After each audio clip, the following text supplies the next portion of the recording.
নাম আছে, তার ভেতরে মোদি আছে 3 নম্বরে। এ মোদি 3 নম্বর লোক, এই তামাম দুনিয়া তাকে ঘৃণা করে। শুধু বাংলাদেশের মানুষ আমরা না, তামাম দুনিয়া। এটা রিপোর্ট দিয়েছে মাইক্রোসফট, খ্রিস্টানরা বানিয়েছে রিপোর্ট। পৃথিবীর 257টা রাষ্ট্র মিলে তারা রিপোর্ট বানিয়েছে পৃথিবীর নিকৃষ্ট মানুষ কারা।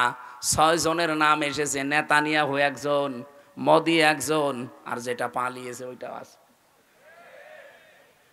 ওটা নিজে ডাকতেও নাম বলা যাচ্ছে না। আপনি কি মনে করছেন এই মানুষগুলোকে শুধুমাত্র আমরা খারাপ বলছি? কে বলেছে? তামাম দুনিয়ার যত সৃষ্টি আছে ওদেরকে সামনে নিয়ে যান, ওরা এই নামগুলো শুনলে ঘৃণা ভরে, প্রত্যাখ্যান করছে। একটু বিবেকের তাড়নায় কথা বলেছিল ভারতের একজন সেনাবাহিনীর একজন দায়িত্বশীল, তাকে আজকে নামিয়ে দিয়েছে, বাদ দিয়ে দিয়েছে। বিবেক বহির্ভূত কাজ পৃথিবীতে সবচাইতে বেশি করছে এখন ইন্ডিয়া। মুসলিমদের এই বিষয়গুলো এখন তারা ওয়াকফ আইন বাতিল করে দিয়ে নতুন করে অবৈধ আইন বানিয়ে এখন মুসলমানদের এই সম্পদগুলো সব নিয়ে নিচ্ছে।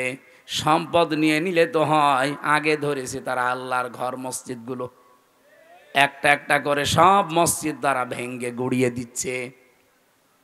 পৃথিবীর মানুষেরা মাটির নিচে আমরা শুনি যে তারা তেল পায়, গ্যাস পায়, সোনা পায়, রূপা পায়, আর এই শয়তানরা শুধু মাটির নিচে মন্দির পায়। তাও যেখানে সেখানে মন্দির পায় না, শুধু মসজিদের নিচে। যে এই মসজিদ ভাঙ্গে বলে এখানে 500 বছর আগে মন্দির ছিল। আমরা যদি এখন বাংলাদেশে আওয়াজ তুলি যে ঢাকার স্বামীবাগে যে ইস্কন মন্দির, এটা 1000 বছর আগে মসজিদ ছিল, মেনে নেবেন? এই জন্য হিন্দু ভাইদেরকে বলবো, আজকে গোবিন্দ পরামানিকের বক্তব্য শুনেছেন, হিন্দু মহাজোটের মহাসচিব, তিনি সভাপতি। এই লোকটা জানাচ্ছে তামাম পৃথিবীর হিন্দুদেরকে আহ্বান জানায়, এই মাতাল মোদিকে আপনারা থামান। কারণ ও শুধু হিন্দুদের জন্য না, তামাম পৃথিবীর মানবতার জন্য আজ ক্যান্সার হয়ে দাঁড়িয়েছে। ওরে যদি না থামানো যায়, পৃথিবীর সামনে কিন্তু বসবাসের অযোগ্য হয়ে যাবে। অলরেডি দাঙ্গা আরম্ভ করে দিয়েছে ভারতে। আরে ভাই, দাঙ্গা ওখানেই থাকবে না, দেখেন 10 দিন পরে ঢুকলো বলে বাংলাদেশে। কারণ আশপাশের কোনো রাষ্ট্র এখন নিরাপদ না। কোন রাষ্ট্রের সাথে এই কোলাঙ্গারদের সম্পর্ক ভালো নেই। ওদের সম্পর্ক ভালো আছে মালদ্বীপের সাথে। যে কয়েকদিন আগে আমার এই হোসাইন মালদ্বীপ শ্রীলঙ্কা ঘুরে আসলো, সব মালদ্বীপের সাথে ওদের সম্পর্ক ভালো নেই, শ্রীলঙ্কার সাথে ভালো নেই, ভুটানের সাথে ভালো নেই, পাকিস্তানের সাথে তো নেই, আফগানিস্তানের সাথেও ভালো নেই, মায়ানমারের সাথে ভালো নেই। আমাদের সাথে ভালো ছিল, ববু ছিল, ববু নেই, ভালো নেই। ববু চলে যাওয়ার পরে আমরা খুব মুসিবতে আছি। একজন বলছে ঠিক,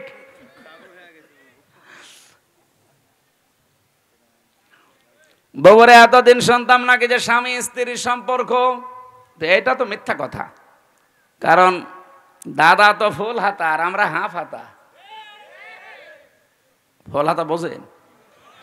আমি জেলখানা এটা বুঝতাম না। জেলখানায় এক পেয়েছিলাম, জেলার দেবদুলাল। ও যখনই জেলে প্রবেশ করত, গেট দিয়ে আসার সঙ্গে সঙ্গে কয়েদিরা যারা এক বাক্যে আওয়াজ দিত, ফুল হাতা ঢুকতেছে। তখন বুঝলাম যে বেটা মুসলমানই দিইনি। মুসলমানি না দিলে কি বলে? ফুল হাতা। আর আমরা এখানেও ফুল হাতা আছে, এই যে ছোটগুলো।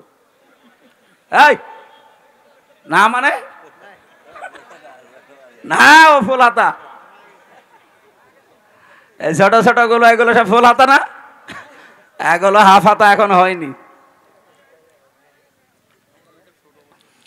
যাই বলেন, এতদিন পর্যন্ত মিথ্যা কথা ছড়িয়েছেন এই 15 বছর যে আমাদের স্বামী স্ত্রীর সম্পর্ক না, এটা আর বলবেন না, এটা সম্ভব না। কারণ আমাদেরটা যাই হোক, অন্তত হাসি কথা বলছেন এখন। আর দাদা তো জীবনে যদি এখন মুসলমানি দেওয়া লাগে, এই বুড়ো বয়সে আপনি হাজাম পাবেন কোথায়? এখন বুড়ো হাজাম লাগবে না? আপনি এই বয়সের কোনো ছেলে দিয়ে মুসলমানি দিতে পারবেন? তো লজ্জা পাবে, বলবে বুড়ো হাজাম নিয়ে আসেন।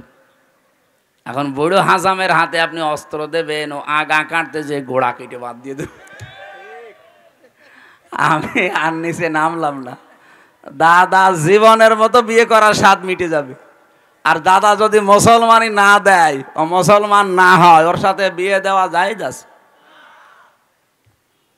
আমরা আহ্বান জানাচ্ছি গোবিন্দ পরামানিক সাহেবের সাথে, তামাম দুনিয়ার সব হিন্দুরা একজোট হয়ে লোকটাকে থামান।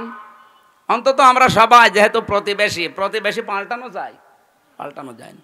আমরা চাই সবাই মিলেমিশে অন্তত দুনিয়ার জীবনটা পার করি। কেউ থাকবো না আমরা। আপনি হিন্দু হন, খ্রিস্টান হন, মুসলমান হন, যাই হন, আর 100 বছর পরে এই পৃথিবীর জমিনে কেউ থাকবেন না। সব মাটির নিচে নাই আগুনে পুড়ে শেষ হয়ে যাবেন। পরবর্তীতে নতুন প্রজন্ম এসে এখানে আবার চাষ করবে। এই কথা বলছেন না কেন? সুতরাং আমরা যেই কয়দিনই আছি, শান্তি, স্বস্তি, নিরাপত্তা নিয়ে থাকতে চাই। কথা বলেন না কেন? আর আমাদের নিরাপত্তা দেওয়ার একচ্ছত্র মালিকানা মোদির, আমেরিকার। কার? আরো জোরে বলেন কার? এই শিরিকটা বাংলাদেশে আছে, এই জন্য আমি স্মরণ করাচ্ছি। অনেকে এখন বিভিন্ন দিকে ঝুঁকতেছে, কেউ রাশিয়ার দিকে, কেউ আমেরিকার দিকে, কেউ দাদার দিকে তো ঝুঁকেই আছে, কেউ চীনের দিকে। না, পৃথিবীর কেউ নিরাপত্তা দেওয়ার মালিক না, তার নিজেরই নিরাপত্তা নেই। নিরাপত্তা শুধুমাত্র দিতে পারে আমার আল্লাহ। আর আল্লাহ কাদেরকে দেবেন? কোরআনে কারিমে সূরা আনআম 7 নাম্বার পারা 17 নাম্বার পৃষ্ঠার 1ম নাম্বার লাইনের 82 নাম্বার আয়াতে আছে, আল্লাযীনা আমানু ওয়া লাম ইয়ালবিসু ঈমানাহুম বিযুলমিন উলাইকা লাহুমুল আমনু ওয়া হুম মুহতাদুন। বলেন আল্লাহু আকবার।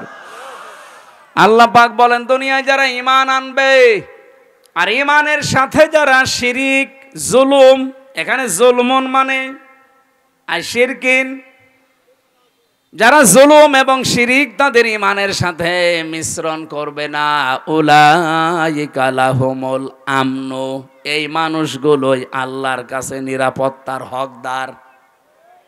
ও বাংলার মুসলমানেরা, আমরা তো আর খ্রিস্টান না, আমরা তো এখানে মুশরিক না, আমরা এখানে 92% মুসলমান। অন্যান্য ইবাদত বন্দেগী কম থাকতে পারে, কিন্তু নামের আগে আমার মোহাম্মদ আছে। 92% মুসলমান আমরা। শান্তি, স্বস্তি, নিরাপত্তা আল্লাহ দেবেন। উলাইকা, আল্লাহ বলেন, আঙ্গুল দিয়ে মনে হচ্ছে দেখাচ্ছে, ইসমে ইশারা, উলাইকা লাহুমুল আমনু, এই মানুষগুলোই লাহুমুল আমনু, এদেরকে আমি আল্লাহ নিরাপত্তা দেব, এরা নিরাপত্তার হকদার। যদি তারা ঈমান আনার পরে ঈমানের সাথে শিরিক আর জুলুম মিশ্রণ না করে। বাংলাদেশে ঈমানদার যারা দাবি করতাম, তাদের সাথে শিরিক আছে না নেই? জুলুম আছে না নেই? বলেন বলেন। শিরিক কি, জুলুম কি, এই দুইটা যদি আপনি পরিষ্কার হয়ে যান, তাহলে ওই দুইটা থেকে নিজেকে মাহফুজ রাখবেন, হেফাজত করবেন। আল্লাহর কসম, দুনিয়ায় কেউ পাশে না থাক, হেফাজত করার দায়িত্ব নিয়ে নেবে কে? এক কথায় বলছি, শিরিক কি? আল্লাহ যেটা পারে ওইটা অন্য কেউ পারে, এই বিশ্বাস করার নাম শিরিক। এক কথা বলছেন না কেন? আল্লাহ যেটা পারে ওইটা অন্য কেউ, আরো জোরে বলেন। কেউ যদি এ বিশ্বাস করে থাকেন, আপনি শিরিক করছেন। আর শিরিক করলে আপনি আর মানুষ নেই, মুশরিক। আর মুশরিক যারা, তাদের জন্য আল্লাহর শাস্তি হচ্ছে, ইন্নাহু মাইয়ুশরিক বিল্লাহ ফাকাদ হারামাল্লাহু আলাইহিল জান্নাহ ওয়া মাওয়াহুন নার ওয়া মা লিয-যালিমিনা মিন আনসার। সূরা মায়েদা 6 নাম্বার পারা 19 নাম্বার পৃষ্ঠার 12 নাম্বার লাইনে আয়াতটি আছে, কোন মানুষ যদি পৃথিবীতে শিরিক করে, 1 নাম্বার শাস্তি, আল্লাহ তাকে জান্নাত হারাম করে দিয়েছে, আর জাহান্নাম তার জন্য আশ্রয় স্থল। বলেন নাউজুবিল্লাহ। আজকে থেকে সিদ্ধান্ত নিয়ে ফেলেন, আল্লাহ যেটা পারে ওটা অন্য কেউ দুনিয়ায় পারে? আরো জোরে বলেন, না পারে না। আমি আজকে একটা শিরিক পেয়েছি, যে বাড়িতে ছিলাম, উনি ওই বিশ্বাসে বলেছে কিনা আমি জানি না, কিন্তু এই বিশ্বাস যদি থাকে আপনি আজকেই পাল্টাবেন। যে আমরা পেছনে বসে আছি, ওনার 2টা ছেলে আছে, আর একটা ছেলে নাকি স্ত্রীর পেটে, ওইটাও সানো করে দেখেছে ছেলে হবে। পানি নিয়ে এসে বলছে, হুজুর এমন পানি পড়বেন যেন মেয়ে হয়। মনে হচ্ছে আমি ডাউনলোড করে দেব। অনেক জ্ঞানী মানুষ, হয়তো এই লাইনের মানুষ না, জেনারেল শিক্ষিত মানুষ, এরকম বহু মানুষকে আমরা এটা পাই, যে মানুষগুলোর বিশ্বাস আল্লাহ যেটা পারে দুনিয়ায় অন্য কেউ এটা পারে। আমার উপরে বিশ্বাস করেছে যে পানি এমন ভাবে পড়বেন যেন এবার আর ছেলে না হয় মেয়ে হয়। পানি পড়া, আপেল পড়া দিয়ে যদি ছেলেকে মেয়ে বানিয়ে দিতে পারতাম, তা আমার ম্যাডামের কি হইতো? এটা তো একটা বললাম, এবার আর একটা বলছি, নাকি বলবো না? কোরআনে কারিমে যে বিধান আল্লাহ দিয়েছেন এ পৃথিবী চালানোর জন্যে, দুনিয়ার মানুষ যদি কেউ নবীকে জিজ্ঞাসা করতো ওই সময়, ইয়াকুলুনা হাল্লানা মিনাল আমরি মিন শাইইন কুল ইন্নাল আমরা কুল্লাহু লিল্লাহ। আল্লাহ পাক এটা সূরা আলে ইমরানে আছে, 4 নাম্বার পারা 9 নাম্বার পৃষ্ঠার 3 নাম্বার লাইনের 154 নাম্বার আয়াতের মাঝের অংশে পাবেন। এটা তাফসিরে ফি জিলালিল কোরআনে সাইয়্যিদ কুতুব এভাবে লিখেছেন। এই ছেলে, ওঠাউঠি করেন কেন? বসেন বসেন, ওখানে বসিয়ে দেন।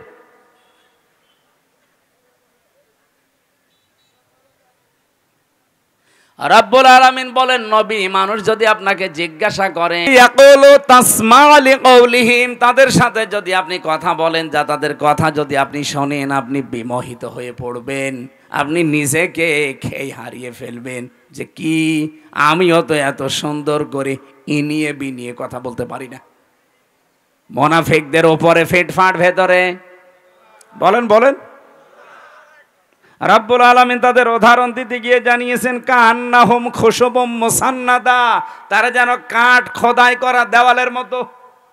এত সুন্দর একটা উদাহরণ আল্লাহ সেট করেছেন, এটা পড়লে আমার কাছে কোরআনে কারিমের এই যে বালাগাত ফাসাহাত পরিপূর্ণ আমার আল্লাহ কোরআন, এই আয়াতটা তার প্রমাণ।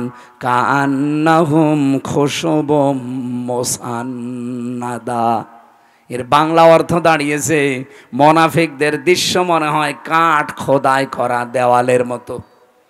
চাকচিক্যময় দেওয়ালগুলো দেখলে আপনি কিন্তু ভুলে যাবেন, খেয়ে হারিয়ে ফেলবেন। আর একটা বাংলায় কথা আছে, ফিদা হয়ে যাবেন। এটা আঞ্চলিক ভাষায় কি বলে?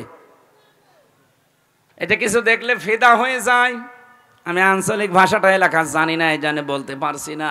এটা বাংলায় লেখা পেয়েছি, ফিদা হয়ে যাবেন আপনি। কার্যকারিতা, কারুকার্যতা দেখলে মানুষ নিজেকে হারিয়ে ফেলেছে। এ কি গো, শিল্প এত সুন্দর হতে পারে?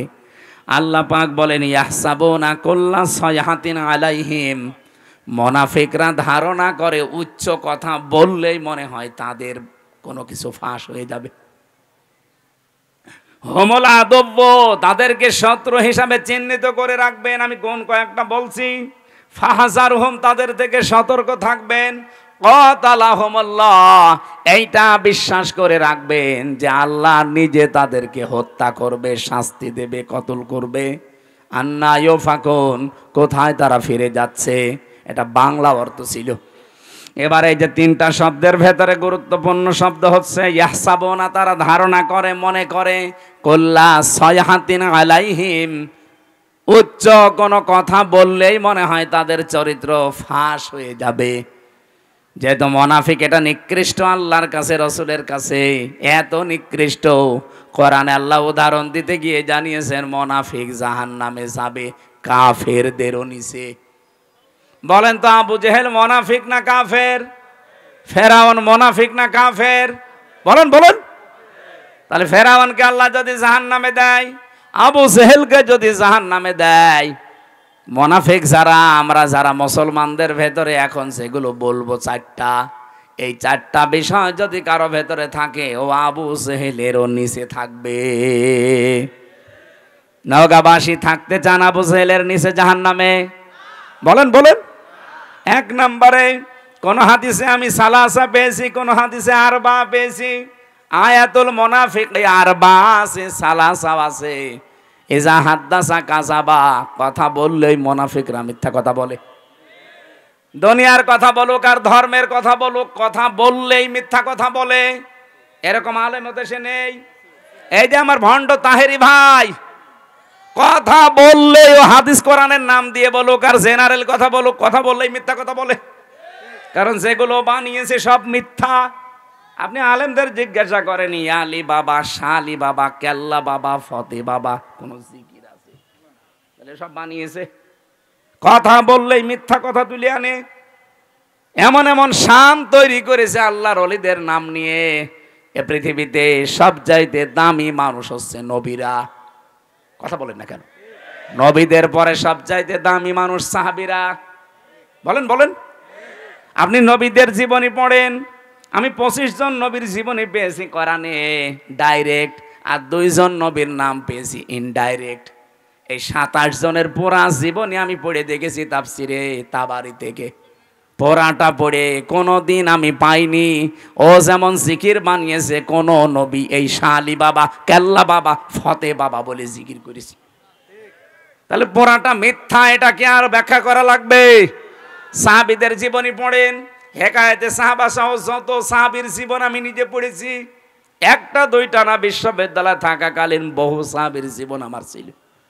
পড়াটা পড়ে কোনো দিন আমি পাইনি একদিনের জন্য কোনো সাহাবী ইয়া রাসূলুল্লাহ, ইয়া রাসূলুল্লাহ এই জিকির করেছে। অথচ ওরা নাম দিয়েছে আহলে সুন্নাত ওয়াল জামাত, ওদের নাম দেওয়া দরকার আহলে বেদাত ওয়াল জামাত। সুন্নাতের কোনো বালাই ওদের ভেতরে নেই। খালি পাগড়ি মাথায় দিয়ে জব্বা গায়ে দিলে আর বাবড়ি চুল রাখলে সুন্নত হয়? যা যা করছেন সবগুলো মিথ্যার উপরে। কথা বললে যারা মিথ্যা কথা বলেন, ধর্মের কথা বলেন আর জেনারেল কথা বলেন, কথা বললেই জীবনে মিথ্যা ছাড়া কিছুই পাওয়া যাচ্ছে না।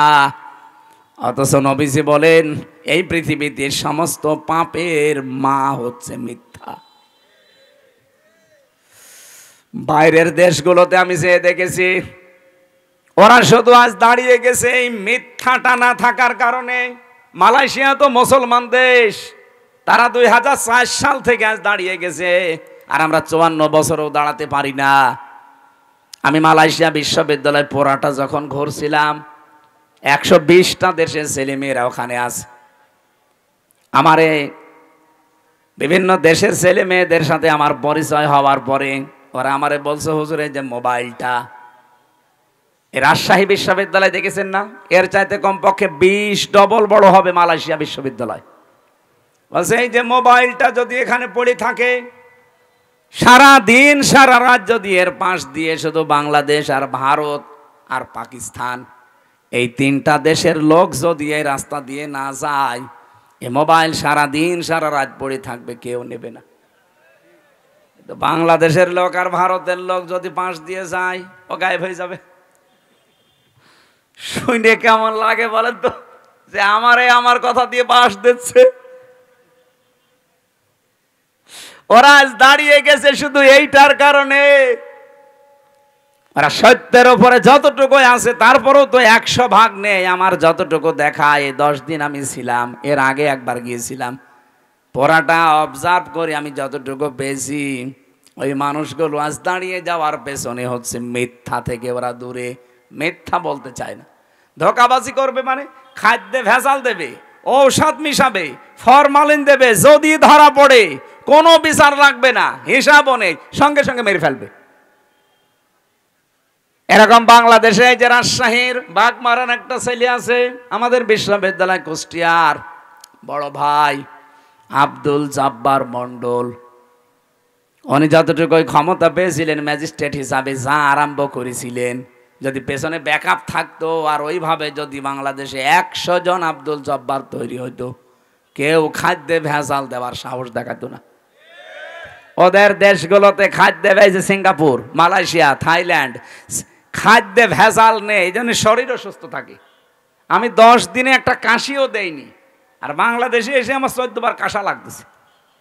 কারণ এই দেশে খাদ্যে যে ভেজাল, 2 নম্বরে যে জার্ম, যে আকাশে বাতাসে যে পলিউশন, এরপরে যে ধুলাবালিগুলো, ও দেশে একটা খড়কুটা নেই।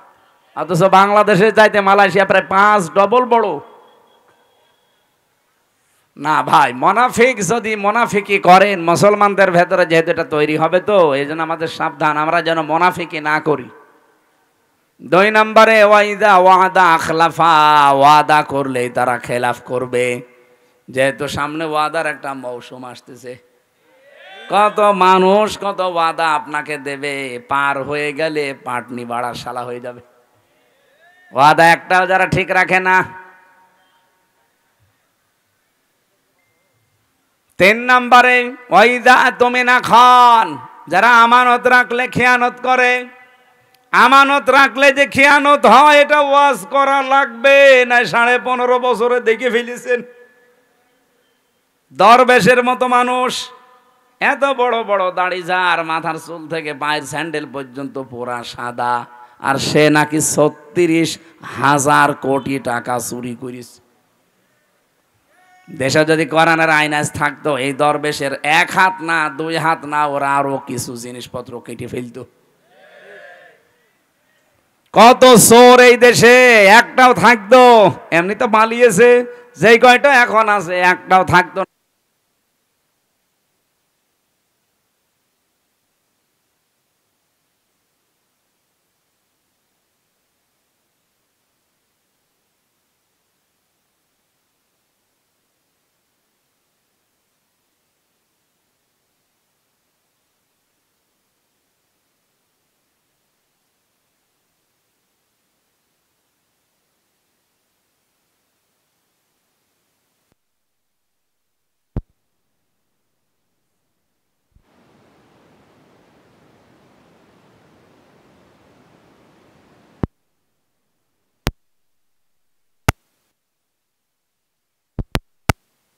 করতে পারে, এগুলো সব রাষ্ট্রীয় সম্পদ ছিল না?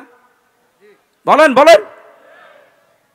হযরত ওমর বলেন, একবার আমি রাষ্ট্রের হিসাব করছিলাম, মোমবাতি ধরিয়ে অথবা শলাকার উপরে জয়তুনের তেল লাগিয়ে আমি একটা হিসাব করলাম। হঠাৎ করে দেখি রাতের বেলা দেশের প্রধান বিচারপতি হযরতে আলী আমার বাড়িতে আসার পরে সালাম দিয়ে জিজ্ঞাসা করলাম, প্রধান বিচারপতি, আপনি কি এসেছেন রাষ্ট্রের কোনো কাজ না নিজের কোনো কাজ নিয়ে? হযরতে আলী বলে, খলিফা, আমি এসেছি আমার পারিবারিক একটা সমস্যা নিয়ে। হযরত ওমর সঙ্গে সঙ্গে বাতিটা লিভিয়ে দিলেন। হযরতে আলীর মন খারাপ হয়ে গেল, কি গো, আমি দেশের প্রধান বিচারপতি, আমি এসেছি দেশের প্রধানমন্ত্রীর কাছে, আমারে দেখলে তো আরো আলোক সজ্জা বেশি করবে। আর একটা জয়তুনের তেল দিয়ে লম্প জ্বালানো ছিল বাতি, ওইটাও দিল লিভিয়ে, এখন তো অন্ধকার হয়ে গেল, আমি কি বলতে যে কি বলবো। হযরত ওমর ডাক দিয়ে বলে, প্রধান বিচারপতি আলী, মন খারাপ করবেন না, আমি আপনাকে আগেই জিজ্ঞাসা করেছি আপনি কি এসেছেন আপনার ব্যক্তিগত কাজে না পারিবারিক কাজে না রাষ্ট্রীয় কাজে? আপনি নিজেই বলছেন না আমি পারিবারিক কাজে এসেছি। আমি যে হিসাব করছিলাম এটা রাষ্ট্রের তেল পুড়িয়ে রাষ্ট্রের জনগণের হিসাব। তা আপনি আসলেন আপনার পারিবারিক ব্যক্তিগত জীবনের সমস্যা নিয়ে। জনগণের তেল পুড়িয়ে আমি কাজ করি, এ সময় আপনার সাথে কথা বললে জনগণের আমানতের সাথে খেয়ানত হবে। হযরতে আলী বলেন, এই দিন থেকে ওমরের প্রতি রাগ না মহব্বত যা ছিল, ভালোবাসা, এগুলো আরো আল্লাহ বৃদ্ধি করে দিয়েছে। দেশের 1628 জন মানুষ যদি এভাবে আমরা তৈরি করতে পারতাম আজ। বাংলার মুসলমানেরা সুযোগ আল্লাহ সব সময় দেয় না, 54 বছর পর একটা সুযোগ অলরেডি দিয়েছে। এবার যদি হাতছাড়া হয়ে আবারও চোর ডাকাত আবার এসে যায়, 100 বছরে এই সুযোগ আর পাবেন না। আমি বলছি না আপনি এই লোকটাকে দেন, এই লোকটাকে দেন না, আপনি এমন মানুষকে আপনার রায়, আপনার সিদ্ধান্ত, আপনার ভোট, আপনার আমানতটা দেবেন যে লোকটা পেলে আল্লাহর কাজ করবে, রাসূলুল্লাহর কাজ করবে, মানবতার কাজ করবে। আর যদি না নিজেই মারিং কাটিং এর উস্তাদ হয়। আপনার নিজের কপালে নিজে কোড়াল লাগাবেন না। সূরা হুদের ৯৮ নাম্বার আয়াতটা বাড়িতে আজকে পড়বেন। ইয়াকদুম কওমাহু ইয়াউমাল কিয়ামাতি ফাআওরাদাহুমুন নার ওয়া বিসাল ওয়িরদুল মাওরুদ। আল্লাহ পাক, এটা বাংলা অর্থ হচ্ছে, যেই দলের নেতা জাহান্নামে যাবে ওই দলের অনুসারী কর্মী সব তার সাথে জাহান্নামে যাবে। এটা আমি বানালাম। সূরা হুদ ১২ নম্বর পারা ১২ নম্বর পৃষ্ঠার ১ম নম্বর লাইনের ৯৮ নম্বর আয়াত। বাংলাদেশে যত তাফসীর আছে, বাংলা ইংরেজি যা পাবেন দেখেন এইটা লেখা আছে। যদি এটা ফেরাউন সম্পর্কে আল্লাহ নাযিল করেছে, কিন্তু কোরআন তো শুধু ফেরাউনের জন্য না, তামাম দুনিয়ার জন্যে। যেই দলের নেতা জাহান্নামে যাবে ওই দলের কর্মী অনুসারী যা আছে তার পেছনে সব যাবে জাহান্নামে। আপনি এখন কোথায় যাবেন নিজেই ভাবেন। ৪ নাম্বারটা যেটা বলতে চাই, এটা অনেকে আমরা বলতে চাই না, এইটাও আছে ৪ নাম্বারে হাদিস, যে মুনাফিক তারা যারা কথা বললেই, কারো সাথে একটু ঝগড়া হলেই কথার আগেই গালি দেয়। এদেশে তো নেই। সেদিন আমি পাবনায় না কোন জায়গায় যেন যাবার সময় দেখি বরফ বিক্রেতা, ওই যে আইসক্রিম বিক্রি করে, ২ মহিলা মনে হয় ঝগড়ার সময় গালি দিচ্ছিল, মোবাইলে রেকর্ড করিস। এমন গালি, একবারে 1 থেকে Z পর্যন্ত পুরা গালি, ৮-১০ মিনিট রেকর্ড করে আবার বরফ বিক্রি করছে ওই মোবাইলের সাথে, কিভাবে মেমোরি কার্ডে সেট করে মাইকে ছেড়ে দিয়েছে।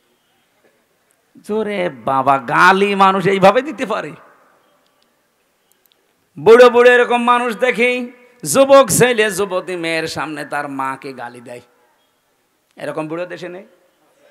আপনি মানুষ? হ্যাঁ, মুরব্বী যারা আছেন নিজের স্ত্রীকে গালি দেন, কারা হাত তোলেন তো। এই এলাকায় মনে হয় ওয়াজ করা ঠিক হচ্ছে না, কারণ আল্লাহর ওলি বসে আছে। না, গালি দেবেন না। সম্মানিত মা বোন যারা এসেছেন, সম্মানিত মা বোনদেরকে বলছি, এদিকে তাকান। আপনি শুধু মনে করেন যে আমি নামাজ পড়ে রোজা রেখে কালো বোরকা পরে জান্নাতে চলে যাব, না। স্বামী যাদের আছে জায়েজ কথাগুলো মেনে তাদের খুশি রাখবেন, না জায়েজ কথা মানার দরকার নেই। হযরতে খাদিজা জীবনে ১ ওয়াক্ত নামাজ পড়েননি, একটা রোজা রাখেননি, জীবনে একদিনের জন্য পর্দায় ছিলেন না, কারণ এই বিধানগুলো নাযিল হয়েছিল সব তার ইন্তেকালের পরে। অথচ আল্লাহ তাকে নিজে সালাম দিয়েছে, তাকে এই পৃথিবীতে জান্নাতে ঘর বানিয়ে সুসংবাদ পাঠিয়েছে। একটাই মাত্র কারণ, জীবনে কোনোদিন তিনি একটা দিনের জন্য স্বামীর মনে দুঃখ দেননি। এখানে আমরা যারা স্বামী বসে আছি, একেবারে আল্লাহর দিকে তাকিয়ে বুকে হাত দিয়ে বলতে পারবেন যে জীবনে কোনোদিন আমি একদিনেও স্ত্রীর কাছ থেকে কোনোদিন দুঃখ পাইনি? দেখেন, একটা স্বামী হাত তুলতে পারল না। স্টেজে এত বড় বড় হুজুর বসে আছে, কেউ পারছে না। এক মুরব্বী হাত তুলেছে, বউ আছে, থাকতে পারে, আলহামদুলিল্লাহ। ওনার বউ যদি এরকম থেকে থাকে আলহামদুলিল্লাহ। মা বোন যারা এসেছেন, আপনি চিন্তা করে বলেন, এখানে হাজার হাজার স্বামী, একটাও আমরা হাত তুলতে পারলাম না। আমিও পারি না, কি করে তুলবো? মিথ্যে কথা বলবো কি করে? পারবো না। এই জন্যে আপনাদেরকে আমি সতর্ক করছি, আপনার আদর্শ যেন খাদিজাতুল কুবরার মতো হয়। আমরা আর টানতে পারছি না, আমার গলা বসে যাচ্ছে।